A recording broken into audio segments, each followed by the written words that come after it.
Good morning. সকাল সকাল উঠে পড়েছি, আর এখন মায়ের ডাক পড়েছে যে তরকারি বানিয়ে দিতে হবে। তো আমি যাচ্ছি এখন সকালে জলখাবারের তরকারিটা রেডি করতে, কারণ কি মায়ের আজকে পুজো আছে। বৃহস্পতিবার আমার বাড়িতে লক্ষ্মী পুজো হয়, তো সেই জন্য তো যাই। চলে এসেছি আমি রান্নাঘরে, আর এখানে আলু বয়েল করা আছে, আর এবার তেল দেবো।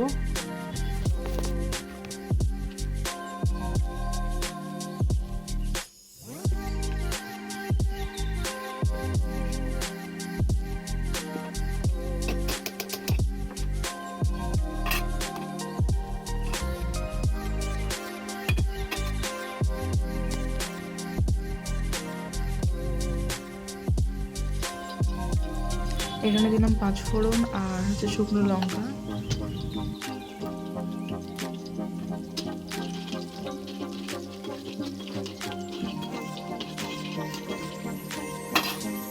এবারে দেবো হচ্ছে কারি পাতা। এই কারি পাতার যে আলুর তরকারিটা হয় না, এটা খেতে আমার প্রচণ্ড পরিমাণে ভালো লাগে, নিরামিষ হয়। এবারে দেবো আলুগুলো।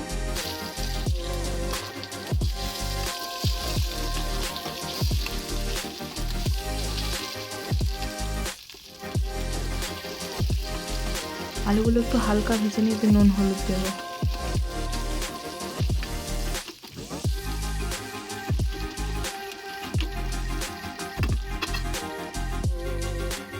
এবারে দেবো নুন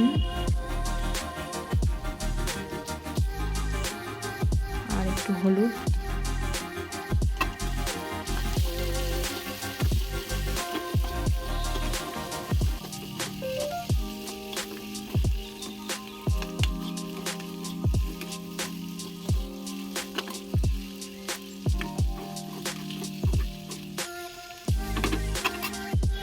এখানে মায়ের কি একটা মিক্সড মশলা আছে, আমি ঠিক জানি না এর মধ্যে কী কী আছে, তো সেটাই দিলাম।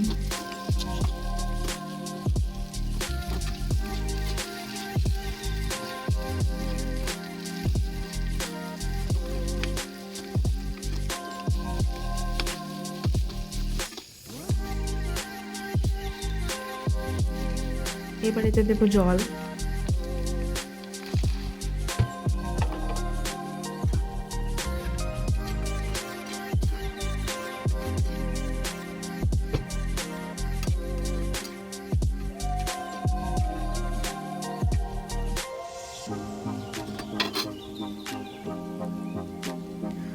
ওদিকে উলুধ্বনি বাজছে, মানে মায়ের পুজো হয়ে গেছে।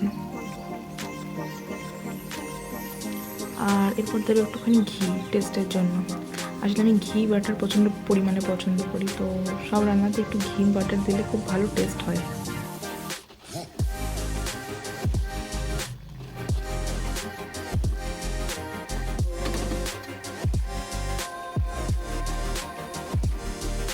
তো আমার ব্রেকফাস্ট আমি নিয়ে নিয়েছি। আলু তরকারিটা আমার বানানো, রুটিটা মায়ের, আর পায়েসটা কাল রাতের, আর সাথে শশা। আর এবার চলে এসেছি লাঞ্চে, পোস্ত ভাজা, মাছ ভাজা, শুক্তো ভাতের সাথে। তো এখন বিকেল হয়ে গেছে, আর আমি যাচ্ছি আমার একটা বন্ধুর সাথে দেখা করতে, ওর বাড়ি।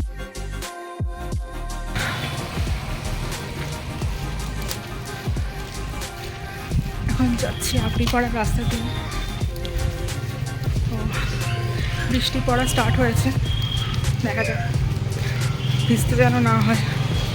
এই রাস্তাটা হচ্ছে আসানসোলের ভেতর দিকে, মানে এটা হচ্ছে আসানসোলের গ্রাম যেটাকে বলে। তো আমি আসানসোলের গ্রাম দিয়ে যাচ্ছি, এটা আরেকটা নামও আছে আবড়িপাড়া, তো সেদিক দিয়ে যাচ্ছি।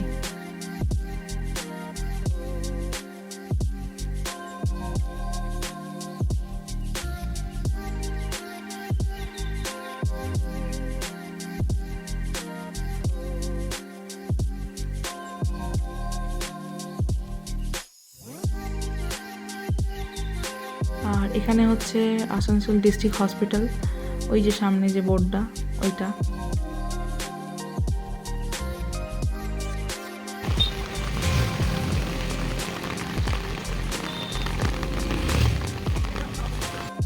তো অবশেষে চলে এসেছি আমার বন্ধুর বাড়ি। এখন একটু আড্ডা ঠাড্ডা দেবো, অনেকদিন পর দেখা হয়েছে। তো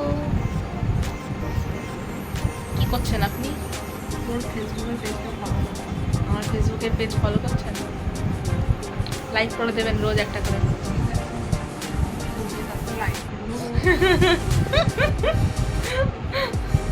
পাঠিয়েছিলাম তো, জানি না করেছে কিনা বলতে পারবো না, কেসেই মনে বন্ধুর সাথে আড্ডা দেওয়ার পর আমি যাচ্ছি এখন বাড়ি।